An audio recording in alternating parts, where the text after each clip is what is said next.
अस्सलाम वालेकुम व्यूअर्स, मैं हूं मोहम्मद ताहिर और बायोलॉजी के लेक्चर नंबर 22 के साथ हाजिर हुआ हूं। और आज का जो टॉपिक ऑफ डिस्कशन है वो है साइटोप्लाज्म। आज के इस लेक्चर में हम सबसे पहले कंपोनेंट्स ऑफ साइटोप्लाज्म की बात करेंगे, देन हम स्ट्रक्चर की बात करेंगे और एट द एंड हम फंक्शन ऑफ साइटोप्लाज्म को डिस्कस करेंगे।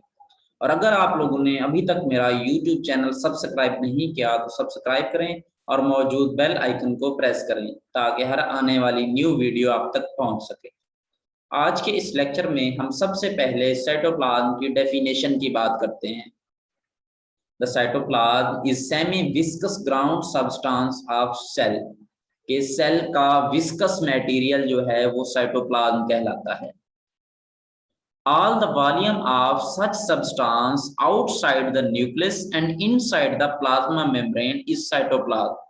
कि तमाम वो वॉल्यूम वो मटेरियल जो साइटोप्लाज्म या प्लाज्मा में जो प्लाज्मा मेम्ब्रेन और न्यूक्लियर मेम्ब्रेन के दरमियान में मौजूद हो, ये भी कह सकते हैं कि प्लाज्मा मेम्ब्रेन और न्यूक्लियस के दरमियान में मौजूद जो सब्सटेंस है उसको हम साइटोप्लाज्म कहते हैं।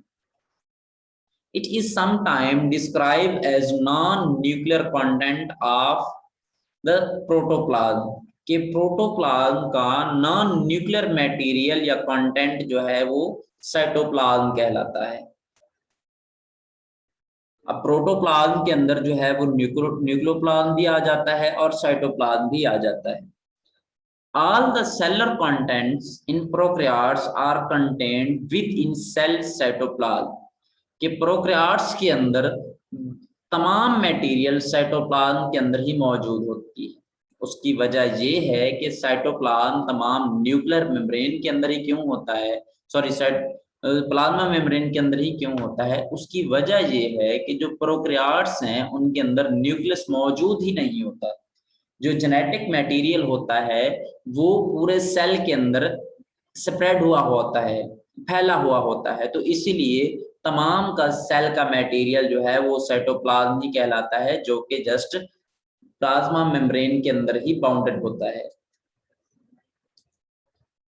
अगर हम यूकैरियोटिक ऑर्गेनिज्म के अंदर देखें तो यूकैरियोटिक ऑर्गेनिज्म के अंदर जो है वो न्यूक्लियस मौजूद होता है, क्योंकि इसका नाम ही जाहिर कर रहा है eukaryotes, you come in true और कैरियोट्स मीन जो है वो न्यूक्लियस के वो ऑर्गेनिज्म जिनके अंदर ट्रू न्यूक्लियस मौजूद हो।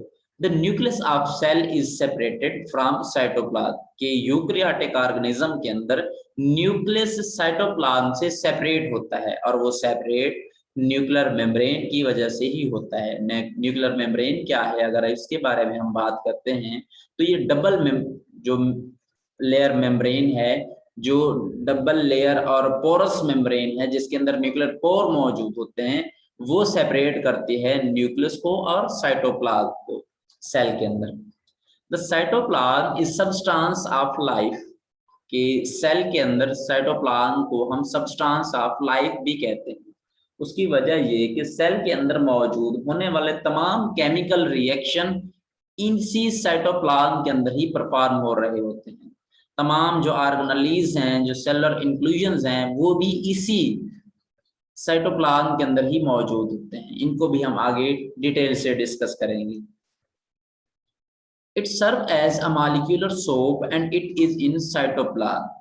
कि ये जो साइटोप्लाज्म होता है इसके अंदर जिसको हम सब्सटेंस ऑफ लाइफ कहते हैं, ये जो है मॉलिक्यूलर सोप के तौर पे काम करता है और ये साइटोप्लाज्म के अंदर ही मौजूद होता है। हम इसका जो है मेन पॉइंट वो ये कह सकते हैं कि तमाम केमिकल रिएक्शन इसी के अंदर ही प्रोसीड कर रहे होते हैं। All the cellular organelles are suspended and are bounded together by lipid bilayer membrane। कि साइटोप्लाज्म के अंदर तमाम ऑर्गेनेलीज जो होती हैं वो सस्पेंडेड फॉर्म में मौजूद होती हैं और एक दूसरे से इंटरकनेक्टेड होते हैं, क्योंकि हर ऑर्गेनेली अपना स्पेसिफिक फंक्शन कर परफॉर्म कर रही होती है और एक ऑर्गेनेली का जो प्रोडक्ट होता है वो दूसरी ऑर्गेनेली के लिए एज अ रिएक्टेंट काम कर रहा होता है, तो वो एक दूसरे से जो है वो एसोसिएट कर रहे होते हैं। The cytoplasm was discovered in 1835 by Robert Brown and other scientists। कि 1835 के अंदर रॉबर्ट ब्राउन और उसके साथियों ने साइटोप्लाज्म को डिस्कवर किया था।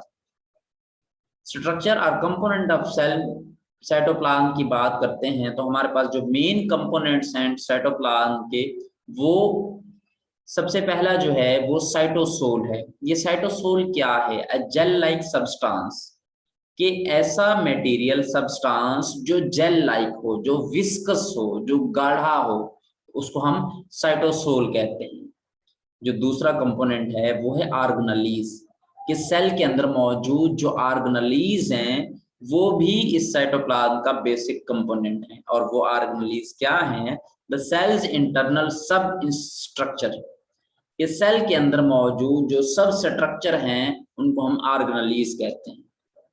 और दूसरा जो है वो वेरियस साइटोप्लाज्मिक इंक्लूजन, के विदाउट मेम्ब्रेनस बाउंडेड सब्सटेंस और मॉलिक्यूल जो होते हैं उनको हम सेलुलर इंक्लूजन कहते हैं। ये तीन बेसिक और मेन कंपोनेंट हैं साइटोप्लाज्म के। अब हम इन तीनों को डिटेल से आगे डिस्कस करेंगे। जो हमारा सबसे पहला पॉइंट है वो है साइटोसोल। साइटोसोल क्या है? The cytosol is a part of cytoplasm that is not occupied by any organelle, कि सेल के अंदर मौजूद वो तमाम सब्सटेंस जो किसी भी ऑर्गेनेली में मौजूद ना हो उसको हम साइटोसोल कहते हैं।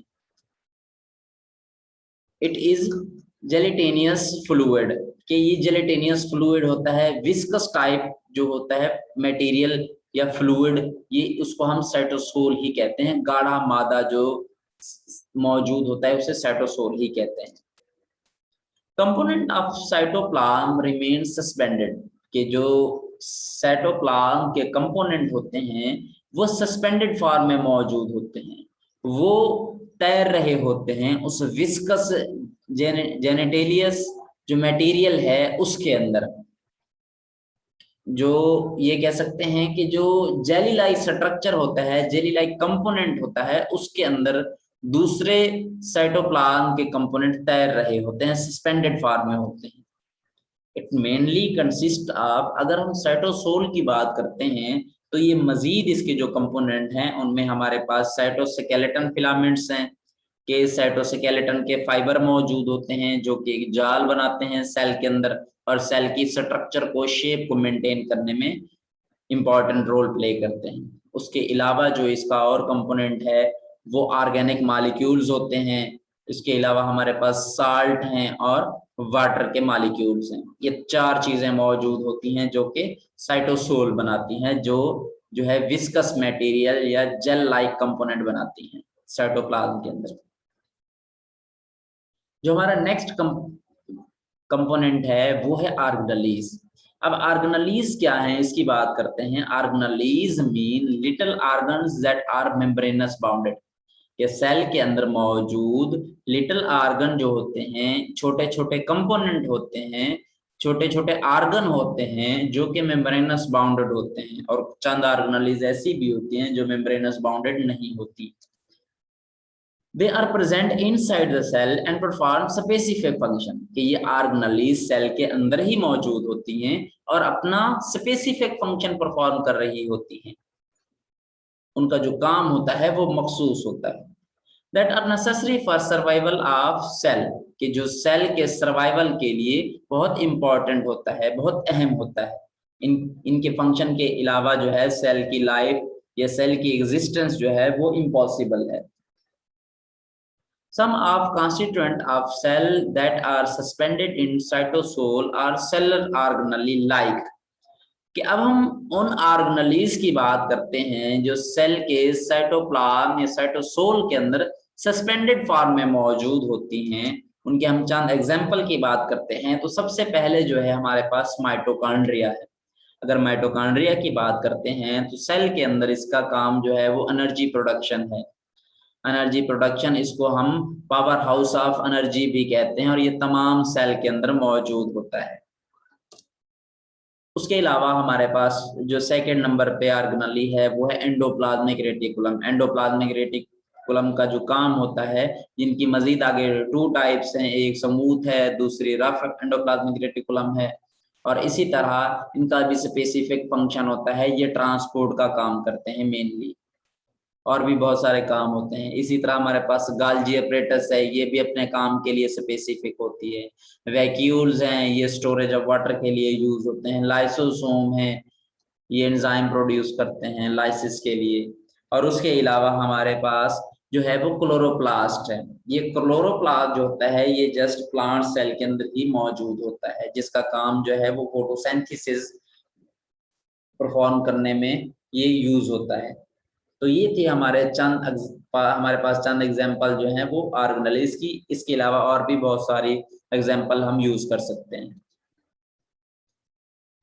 साइटोप्लाज्मिक इंक्लूजन, जो कि साइटोप्लाज्म का थर्ड कंपोनेंट है, उसकी बात करते हैं। ये साइटोप्लाज्मिक इंक्लूजन होता क्या है, सबसे पहले इसके बारे में बात करते हैं। तो cytoplasmic inclusion consist of different type of insoluble particle और मॉलिक्यूल के पार्टिकल्स या मॉलिक्यूल जो कि बगैर साइटोप्लाज्मिक मेम्ब्रेन के अंदर मौजूद होते हैं, ये इनसॉल्युबल होते हैं। कि साइटोप्लाज्म के अंदर इनसॉल्युबल मटेरियल या मॉलिक्यूल या कंपोनेंट्स या एलिमेंट्स जिनको हम कह सकते हैं, वो हमारे पास साइटोप्लाज्मिक इंक्लूजन कहलाते हैं। और ये विदाउट मेम्ब्रेन होते हैं, रिमेन सस्पेंडेड इन साइटोसोल के, ये भी साइटोसोल के अंदर सस्पेंडेड फॉर्म में मौजूद होते हैं। Cytoplasmic inclusion are not surrounded by any membrane, कि साइटोप्लाज्मिक इंक्लूजन को के इर्द गिर्द कोई मेम्ब्रेन मौजूद नहीं होती। They are basically granules of starch and glycogen and can store energy.